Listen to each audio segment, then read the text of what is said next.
128 करोड़ बकाया कार्रवाई का वक्त आया। ये हम क्यों कह रहे हैं? क्योंकि नगर निगम रायपुर अब इसी एजेंडे पर काम कर रहा है कि जो बकाया राशि है उसकी रिकवरी की जाए, और अगर रिकवरी नहीं हो पा रही है तो उनके विरुद्ध कार्रवाई की जाए। खबर आपको बता देते हैं, रायपुर नगर निगम इन दिनों टैक्स वसूली में लगा हुआ है। जिनके पास बकाया टैक्स वसूलने के लिए केवल 7 दिन ही बचे हैं, निगम अधिकारियों को 31 मार्च तक करीब करीब 302 करोड़ रुपए टैक्स का वसूलना है। यही वजह है कि निगम लंबे समय से प्रॉपर्टी टैक्स के बड़े बकायेदारों पर अब वसूलने को लेकर कार्रवाई की तैयारी में जुटा हुआ है। नगर निगम अधिकारियों ने रायपुर के अलग अलग जोन के बकायेदारों की एक सूची तैयार की है जिन पर एक्शन लिया जा सकता है। इतना ही नहीं, टैक्स न देने पर इनकी प्रॉपर्टी को सील करने की भी तैयारी है। अब इस कार्रवाई को देखते हुए शहर में हड़कंप मचा हुआ है। हालांकि निगम ने इसके लिए विशेष व्यवस्था भी कर रखी है।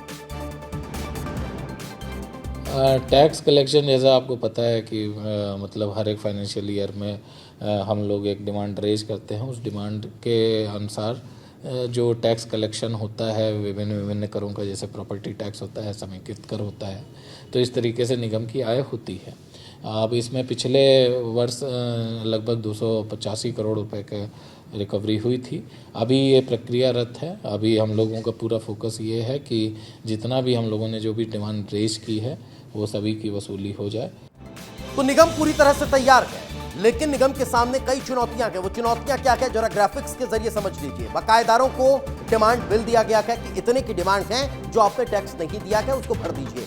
बिल के बाद भी टैक्स नहीं दिया, निगम को अब उसके बाद डिमांड नोटिस जारी करना पड़ा। डिमांड आपको बताई थी, फिर उसके लिए नोटिस जारी करना पड़ा। नोटिस के बाद भी अगर टैक्स नहीं जमा किया तो संपत्ति सील और कुर्क करने के लिए नोटिस जारी किया गया।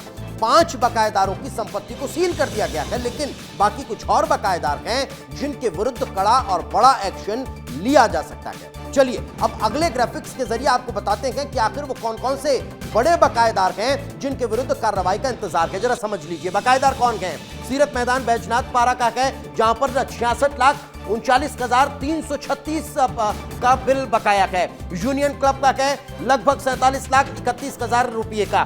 तो वहीं होली क्रॉस स्कूल का लगभग 38,58,000 रुपये का। सुराना भवन का है 18,66,000 रुपये का। मुस्लिम हॉल मुकुटनगर का है लगभग 15 लाख रुपए का। इसके आगे और बता दीजिए, लिस्ट लंबी है। ये क्या है ये जान लीजिए। प्रांजल जो सुंदर नगर में है उसका 5,21,000 का बकाया है। तो वहीं बैस कुर्मी क्षत्रिय समाज भवन का है 8,97,000 का। अनिल कुमार पटेल शांति विहार का है 12,44,000 का। तो नूतन राइस मिल का 64 लाख रुपए का बकाया है। डॉक्टर सौरभ निर्वाणी का 19 लाख रुपए का बकाया टैक्स है। तो वहीं अनिल अग्रवाल का टैक्स 8,16,000 बकाया है। साजिदा बेगम का 4 लाख रुपए से ज्यादा का टैक्स बकाया है। तो सुदामा माल का लगभग 8 लाख का टैक्स बकाया है। ये वो बकायेदार हैं जो बड़े असामी हैं, लेकिन उसके बाद भी नगर निगम का टैक्स नहीं चुका रहे हैं। यही कारण है कि अब नगर निगम इनके विरुद्ध कार्रवाई की तैयारी में है।